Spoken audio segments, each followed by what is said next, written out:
the day I finalized my divorce.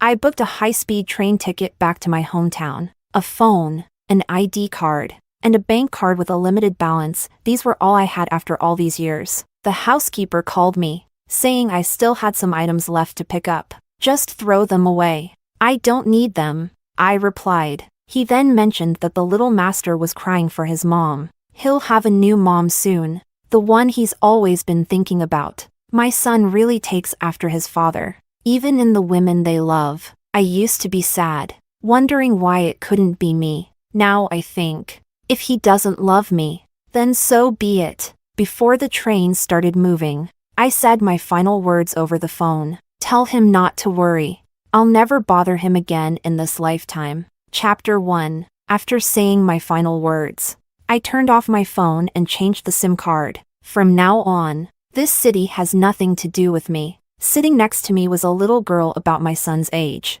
with big round eyes watching me warily. I used to love children, but now I like nothing. The little girl was quiet and well-behaved throughout the journey. It was her guardian who was loud, talking on the phone and cursing non-stop. I put on my headphones and closed my eyes for a nap. I don't know how much time passed before someone gently tugged at my sleeve. I opened my eyes and looked at her. Auntie, my mom is missing. Can you help me find her? The little girl asked. Her lips pressed together. The seat by the aisle was empty. I didn't know what had happened, so I immediately called the conductor and the train police. After an investigation, they found that the little girl's mother had gotten off the train midway. She had looked back warily as she walked, afraid the little girl would follow her. In other words, the little girl had been abandoned. The carriage was filled with noise from the passengers' discussions. They spoke without restraint, right in front of the little girl, calling her mother heartless and saying how pitiful she was.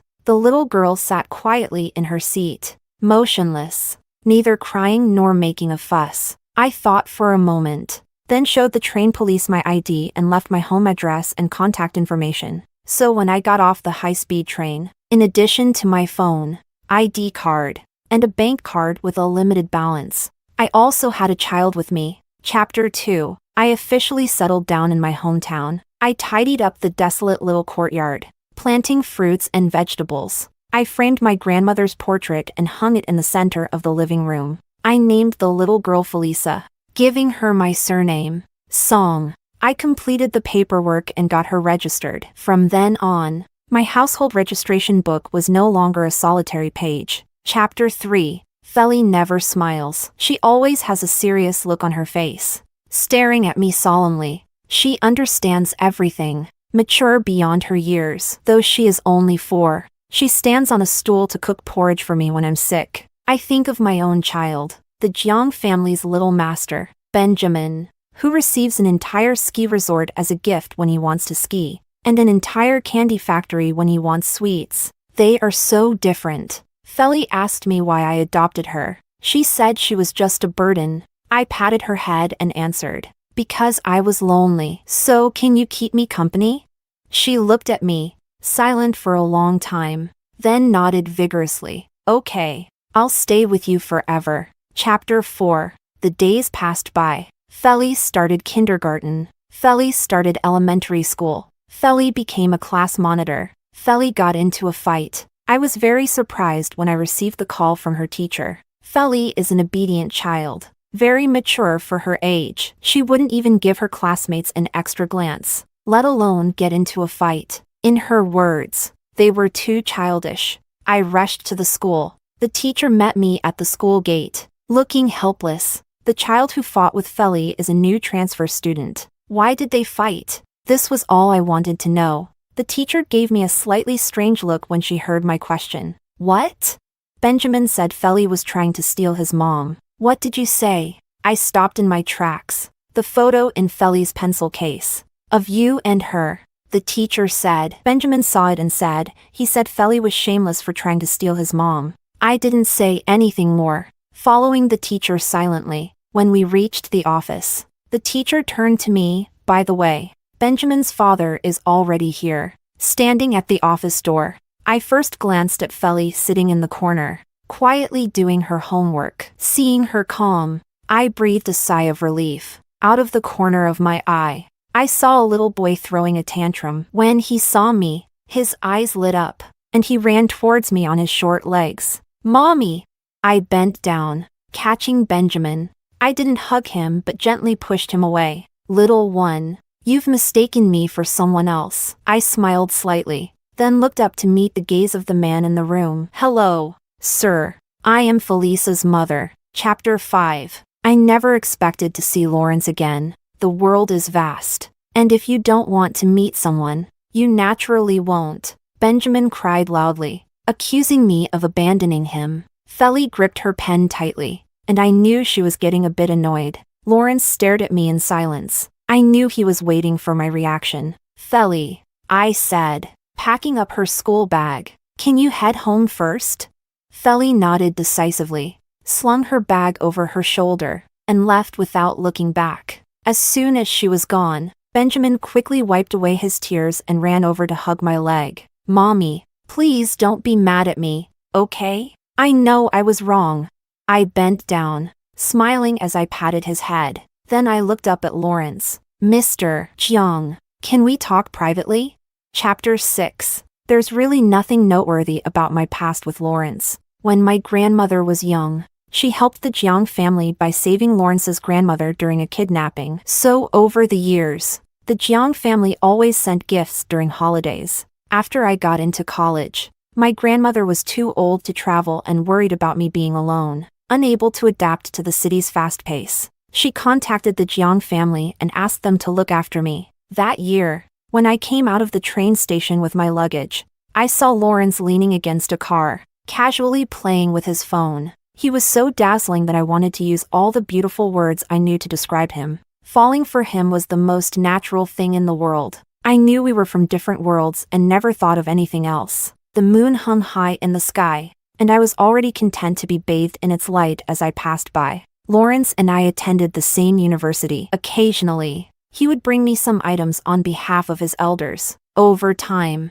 we became acquaintances. Later, I heard about Lawrence's love story with his childhood sweetheart. Their love was always entangled, with constant sweetness, quarrels, separations, and reconciliations. I was just a spectator, occasionally feeling a bit lost. In my third year, I started an internship far from the university, so I had to commute long distances every day. Once, I ran into Lawrence, and he casually asked how I was doing. I told him the truth. Not long after, I received a call from Lawrence's grandmother, saying there was a vacant house near my company and suggesting I move in. I couldn't refuse the kind offer and was very grateful. After moving in, I noticed traces of Lawrence's life everywhere. Feeling guilty, I kept all my belongings in the guest room to minimize my presence. Until one night, after working late, I came home to find a drunk Lawrence passed out on the sofa. I wanted to avoid suspicion but worried he might catch a cold,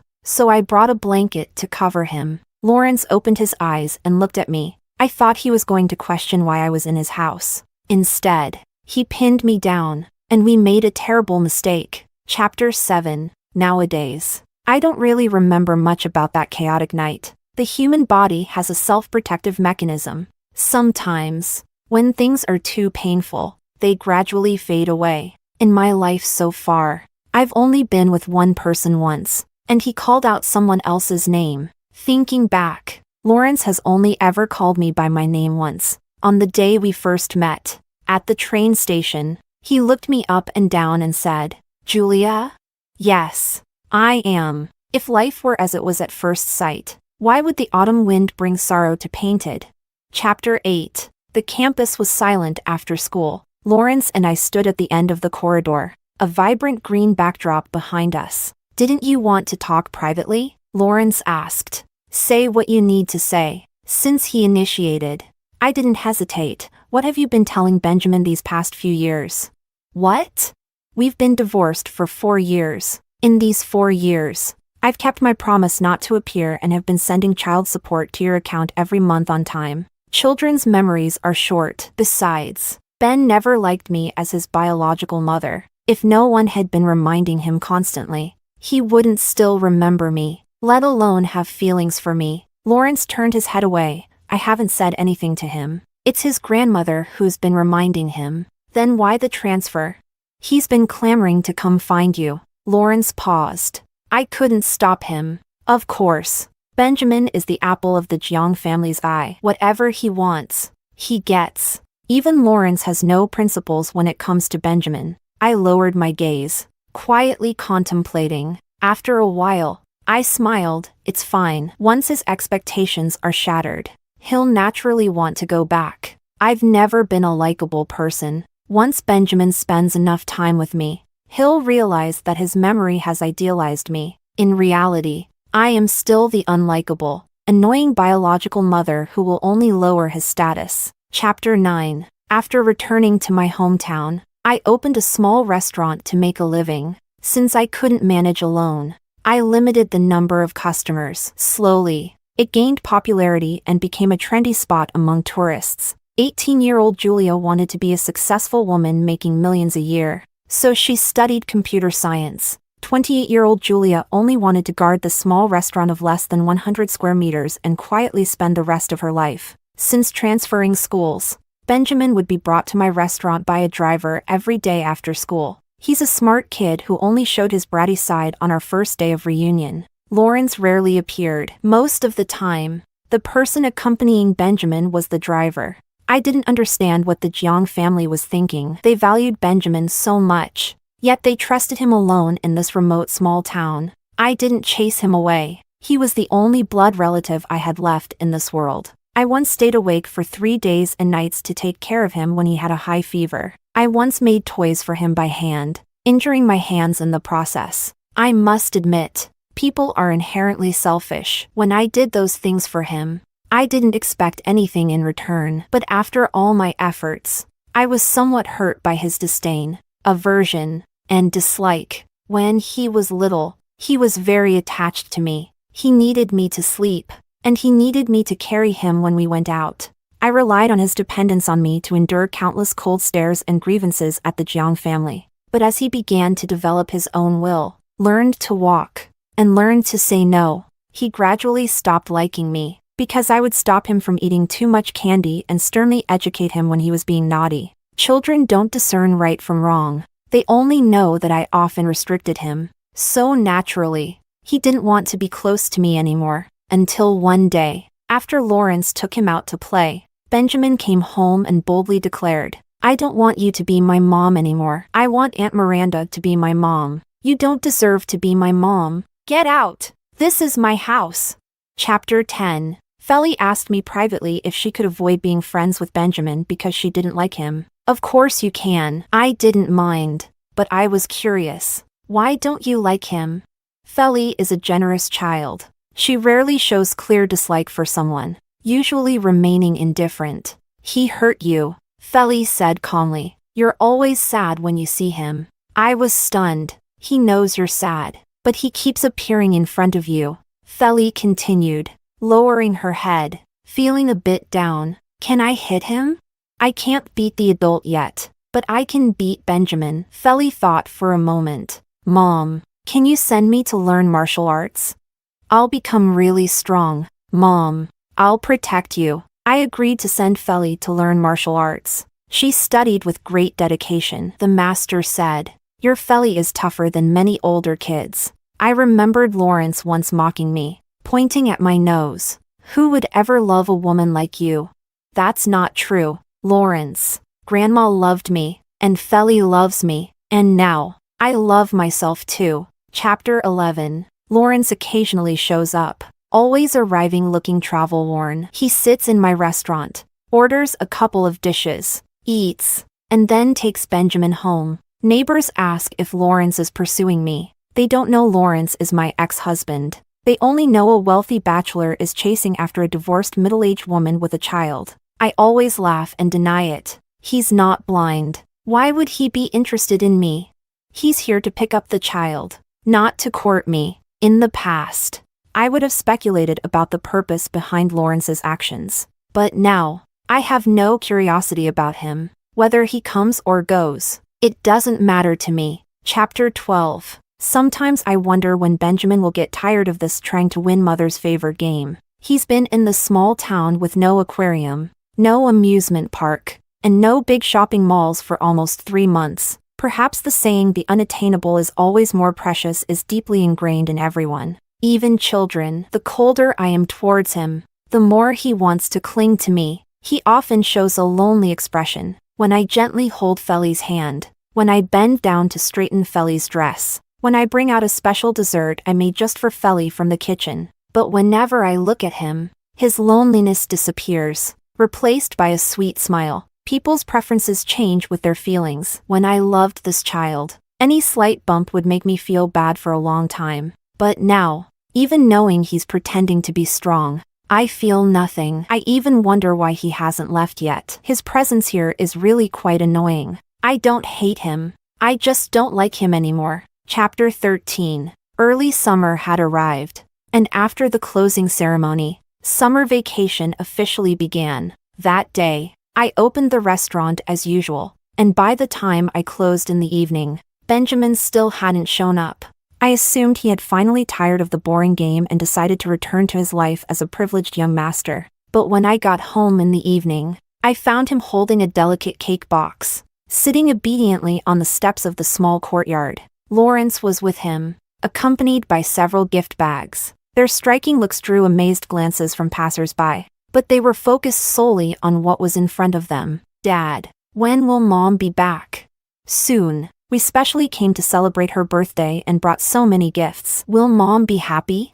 She will be. Hearing this, Benjamin pressed his lips together and smiled with anticipation. He was dressed in a formal little suit, specially groomed, but the weather was hot, and perhaps he had waited too long, as there were beads of sweat on his forehead. Or maybe it wasn't the heat, but his excitement. I stopped a short distance away. Feli, however, didn't slow down at all. She walked straight to the father and son, speaking crisply. You're mistaken. Mom's birthday isn't today. You're lying. Benjamin rarely confronted Feli directly anymore. He knew I adored Feli and didn't want to upset me, so he usually tried to avoid interacting with her. But now, he stood up fiercely, loudly retorting, Mom's birthday is today. She and I share the same birthday. I wouldn't get it wrong. Lawrence saw me and also stood up. He didn't speak, but there was a hint of expectation on his face. Julia. He called my name, awkward and unfamiliar. Happy birthday. I walked over, pulling out my keys and unlocking the small courtyard gate while calmly looking at him. I forgot to tell you. I've changed my birthday. After thinking for a moment, I added, but this kind of trivial matter shouldn't concern you, right? Chapter 14. I used to love celebrating my birthday. Grandma was a little old lady who loved ceremonies. Every year on my birthday, she would prepare a big table of dishes, a beautiful cake, and a delicate gift. There were only the two of us in the house, but it never felt lonely. She wasn't in good health and couldn't travel long distances. But after I went to college and couldn't be home for my birthday, she would always fly across the country to be with me, blowing out candles and eating cake. When Grandma was alive, I was never lonely. That year, on my birthday, Grandma flew over to be with me as usual. I was in the late stages of my pregnancy with Benjamin. I didn't want Grandma to worry, so I hid all my discomforts and lied to her, saying Lawrence was very caring. But in reality, Lawrence hardly ever looked at me. Even though we lived under the same roof, he treated me like I was invisible. At the time, I understood him. What happened between us that night was a mistake. I even thought that since Lawrence was drunk,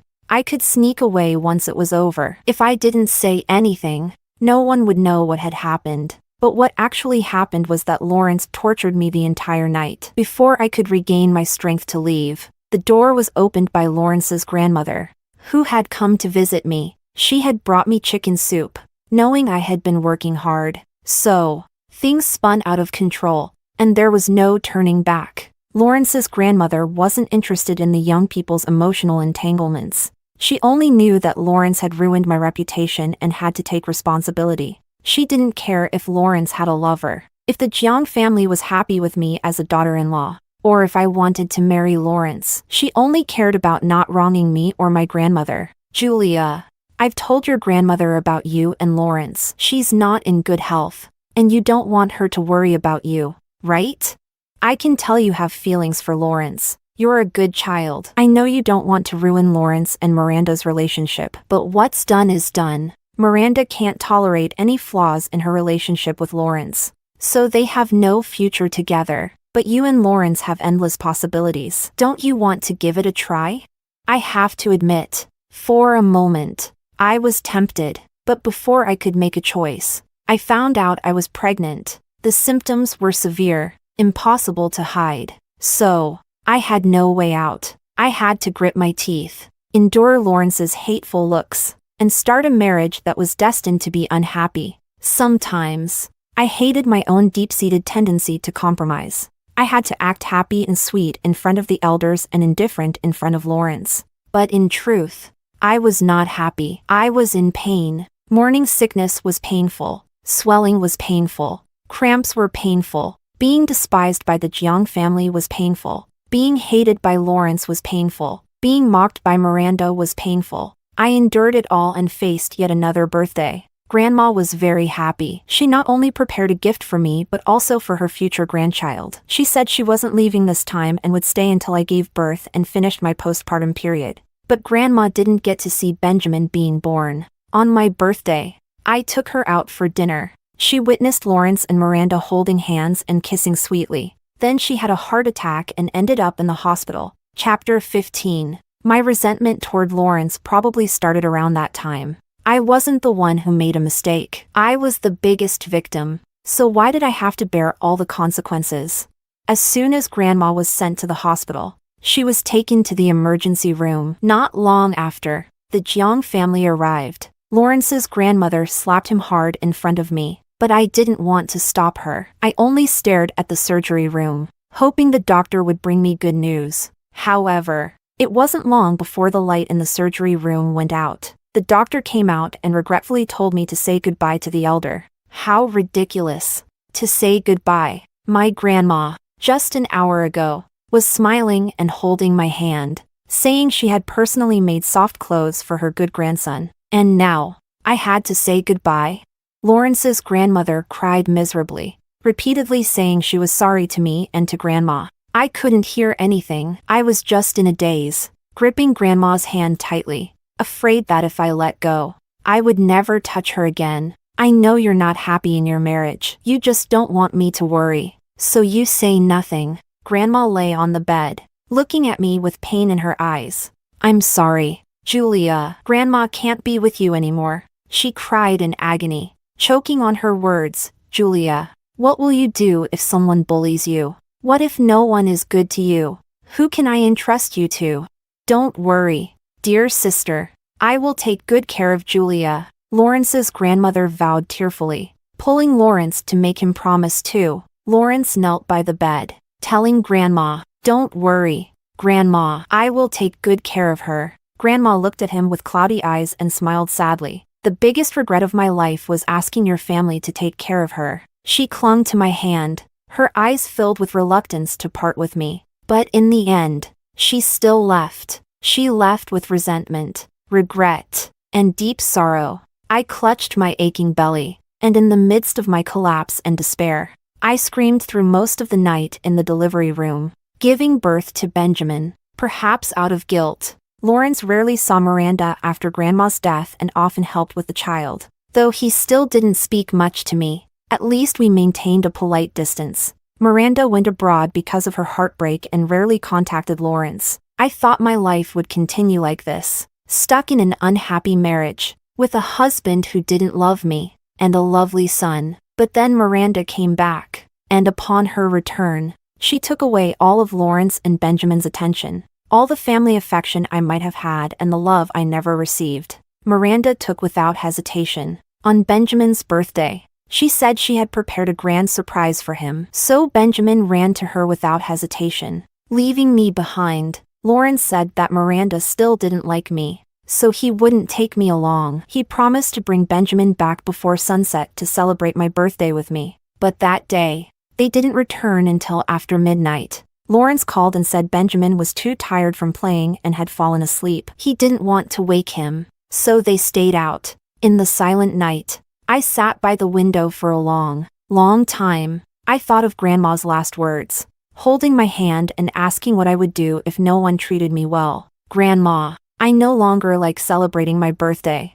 Chapter 16. Out of courtesy, I let the father and son in and poured them some water. Feli took the calendar from the cabinet and pointed to a date circled in red. This is Mom's birthday. Benjamin looked at me uneasily, his eyes wet, wanting to speak but not daring to. They really were alike, father and son. From appearance to behavior, it seemed like I had only provided the womb because there wasn't a trace of resemblance to me in Benjamin. Lawrence piled the gifts in an empty corner. This time it was my oversight. Next time. There's no need to prepare these next time. I interrupted. There's no need to come next time either. Lawrence's back stiffened, and after a long pause, he turned around. Sorry, can we talk privately?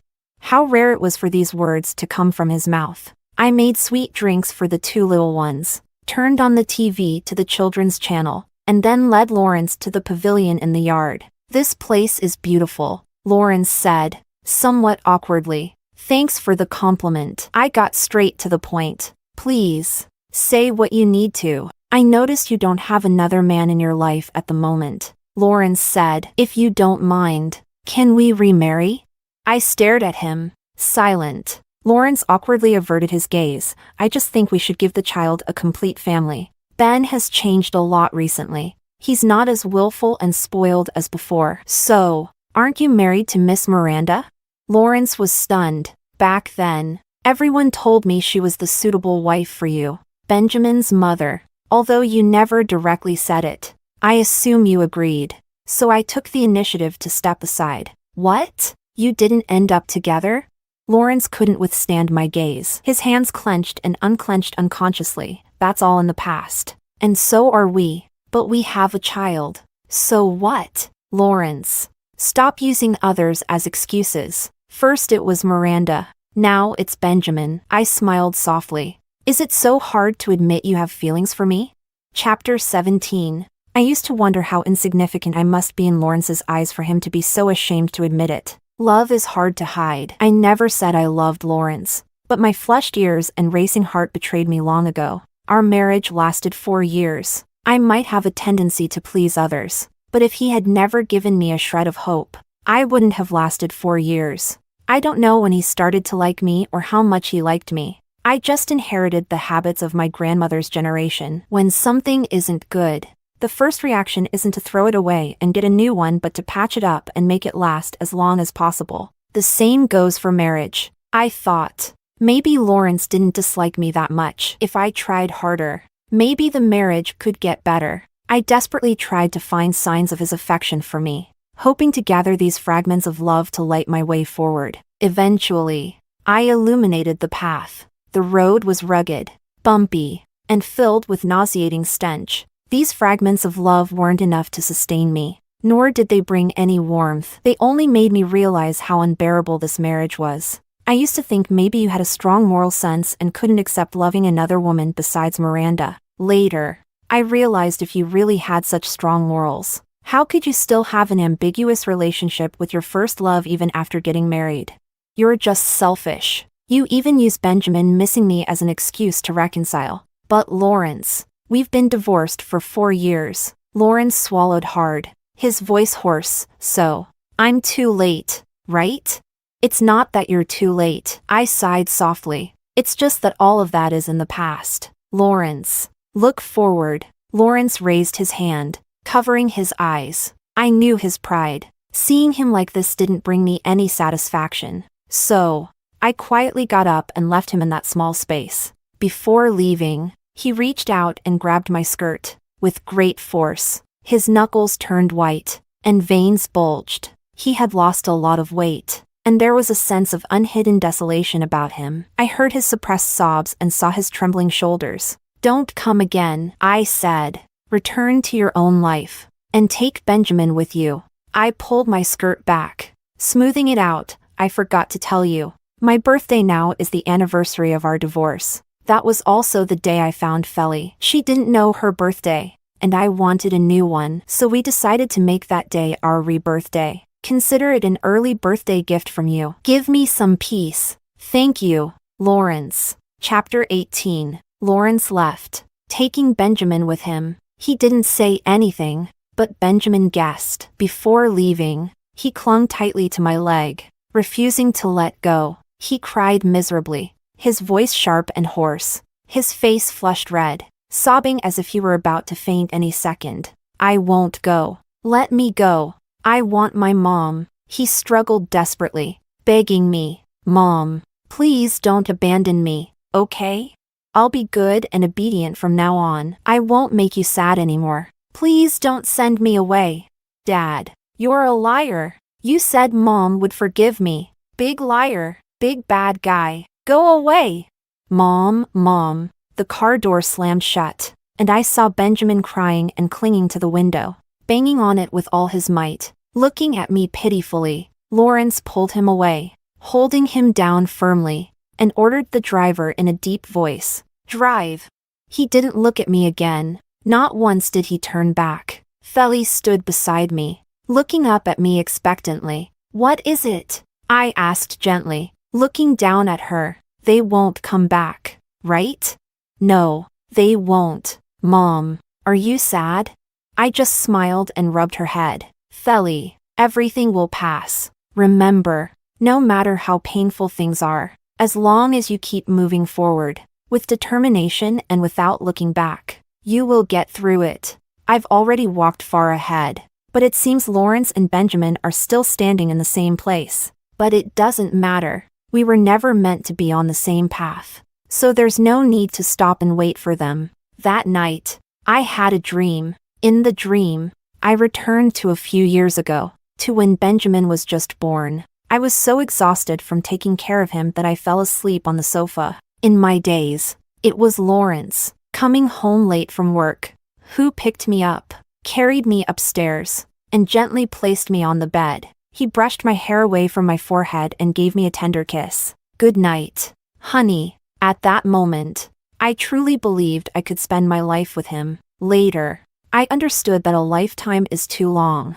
and no one can accompany anyone through it entirely. He was a passerby in my life, a vivid brushstroke in my otherwise calm existence. But that's all he was. Lawrence, you and I. Long ago, it was already the end for us. Epilogue 1. After Lawrence and Julia divorced, the atmosphere in the Jiang family was gloomy for a long time. The woman who was unwelcome by everyone was finally gone. But the expected relief did not come. Lawrence, always a man of few words, spoke even less after the divorce. He was busy with work, either on a business trip or on his way to one. Even when he came home, he usually fell asleep immediately. Benjamin, on the other hand, seemed carefree, running around with the nanny every day and throwing tantrums whenever things didn't go his way. But one day, he suddenly asked, Where's Mom?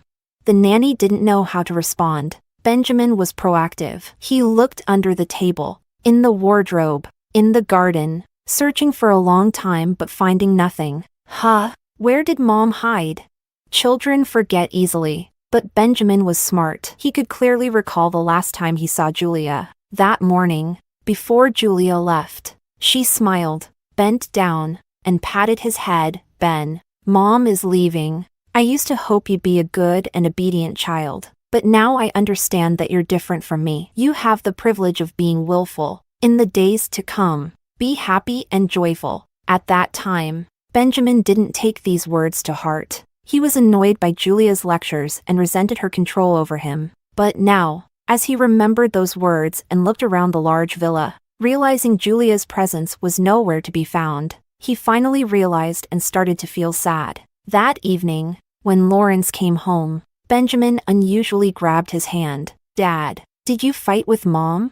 Lawrence stopped and looked down at him. Benjamin's innocent face frowned. Can you apologize to Mom and make up with her? I haven't seen her in a long time. I want to eat Mom's sweet and sour ribs. Can we have them tonight? Lawrence looked at Benjamin's expectant face, first expressionless, then slowly revealing a cruel smile. I didn't fight with her. I divorced her. Do you know what divorce means? Divorce means she doesn't want you anymore. She will never see you again, no matter what you want to do. She won't care anymore. She abandoned you. Understand? He seemed to enjoy the fear on Benjamin's face and repeated, Benjamin, She doesn't want you anymore. She'll have other children. More obedient and cuter than you. You mean nothing to her now. You're lying. Mom wouldn't abandon me. Benjamin screamed. You're the one she left. Mom said she loved me the most. She lied to you. Lawrence laughed. Benjamin, you were deceived. Loved you the most? Ha, you believe that nonsense? Lawrence, what are you saying to the child? The elders of the Jiang family rushed over, quickly holding the distraught Benjamin, comforting him softly. Ben, don't cry. Dad was just joking with you. I want Mom. Mom is busy right now. She went back to her hometown and will be back in a few days. Okay? No, no, no. I want to see her now. Benjamin struggled forcefully. Lawrence despised Benjamin's willfulness the most. He watched Benjamin's tantrum indifferently, like an outsider, without a hint of emotion. Even when Benjamin cried so much he almost vomited, Lawrence just frowned slightly and went upstairs. The bedroom was exactly the same as before Julia left, including the large wedding photo on the wall. Sometimes Lawrence didn't understand his own thoughts. When he and Miranda broke up, he blocked her, deleted her number, threw away all mementos, wishing everything related to her would disappear from his world. But after divorcing Julia, he threw nothing away. As if throwing things away meant losing, he tried hard to keep his emotions stable, to prove that Julia's departure didn't affect him at all. He thought it was just a woman he didn't love. Divorce was supposed to be a relief. Half a year after the divorce, Miranda asked him if he wanted to get married. Lawrence was silent for a while and then said, "Forget it." Benjamin was still causing a fuss looking for her a few days ago. "If I marry you, he'll probably throw a huge tantrum." Miranda looked into his eyes and asked, "Are you really not marrying me just because of Benjamin? What else?" Miranda laughed, a hint of mockery in her tone. "Lawrence, sometimes I admire you. After all, you even deceive yourself." Lawrence didn't understand. What was he deceiving himself about? Epilogue 2. When Benjamin turned 18, Lawrence was still single, but Julia had remarried. She married a programmer, shy and quiet but very kind to her, perhaps out of love for her. The programmer even cared a lot about Benjamin, his stepson. On the wedding day, Benjamin attended the ceremony. When he came back, at the dinner table, he mentioned to Lawrence that the atmosphere at the wedding was very nice, with not many guests but very lively. Lawrence just silently chewed his food, not even bothering to give him a glance. This was the usual way they interacted. There wasn't much affection or conversation between them, just the polite but distant relationship typical of a wealthy family. So Benjamin didn't know that Lawrence also attended the wedding that day. Not only did he go, but he also gave a red envelope. Inside was a bank card. Julia didn't take it. "Keep it. I know you don't need this, but it's just a little gesture from me. I can't give you anything else." Julia shook her head. "You don't need to give me anything." She wore a simple dress, not as grand as her wedding to Lawrence, but her smile was much more genuine. Lawrence looked at her once and then looked away. He was afraid that if he looked any longer, he would break down in tears and beg Julia not to get married, not to leave him. The dressing room was very quiet. Someone knocked on the door. "Is the bride ready?" "It's time to go on stage." "Ready." Julia stood up and asked Lawrence. "Ben is outside. Why don't you join us for a meal before you leave?" "No." Lawrence shook his head, stood up, and walked to the door first. With his hand on the door handle, Lawrence suddenly spoke. "By the way, there's something I've never told you." "I used to be jealous of Benjamin and Grandma." Julia was surprised. "What did you say?" "Everyone said you loved me deeply, but I always felt that in your heart. Grandma was more important than me." Lawrence's tone was calm. "So I was always unhappy. Then Benjamin was born. No matter what we were doing, as soon as Benjamin cried, I ceased to exist in your eyes." Lawrence said, "So, I always disliked Benjamin. Maybe subconsciously. I always wanted all your attention." Lawrence laughed self-deprecatingly. "Too bad I wasn't that lucky." So he lost what he originally had too. "And I wasn't drunk that night. I was very clear-headed." Lawrence finally turned around and looked at Julia. "If you're ever unhappy in the future, come to me anytime. But if you're happy, don't tell me." You know, I'm not a good person. Seeing your happiness not involving me, I'd want to ruin it. From the first day the programmer appeared by Julia's side, Lawrence knew. The desire to destroy instantly broke free, like an ugly reptile, lurking in the shadows, plotting to ruin Julia's second chance at happiness. But Julia's smile was so beautiful. She looked genuinely happy. Not witnessing Julia and the programmer's wedding was the greatest blessing Lawrence could give. Is it sad? Yes, it's sad. Is it regrettable?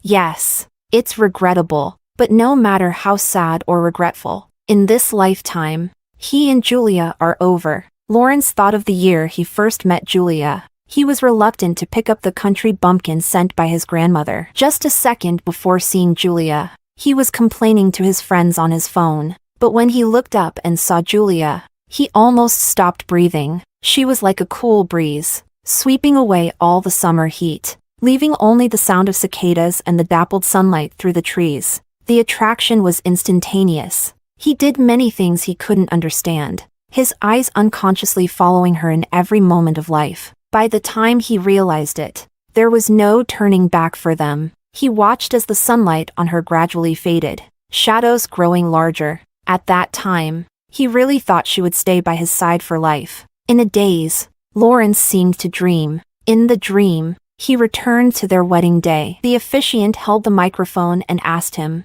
"For richer, for poorer, in sickness and in health, Mr. Lawrence, do you take Miss Julia to be your wife?" He heard his own answer, "I do."